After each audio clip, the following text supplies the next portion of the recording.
For many years, building radio systems was very expensive and was maybe the privilege of just a few large communications companies. But when it moves to software, it becomes more available to more people. StrathSDR stands for Strathclyde Software Defined Radio.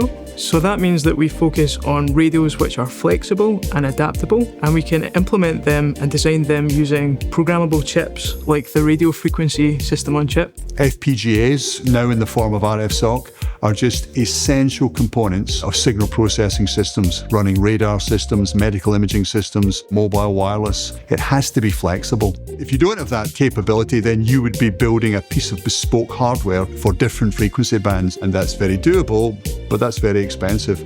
We have 3 courses here where we teach VHDL and FPGAs and how to program and work with those devices. The students acquired so much knowledge, they're able to feed that back into the system or even contribute to some of the books that we've written. We've been able to publish 4 books on AMD technology in the last 15 years. The books themselves are available as PDFs that you can download for free so that anyone can get access. I've had former students who have gone into work in industry who have contacted me afterwards saying, "You've got this big fan club down here because of the Zinc book." We love it. It has been a great opportunity and a great privilege to work with the friends at AMD University Programme.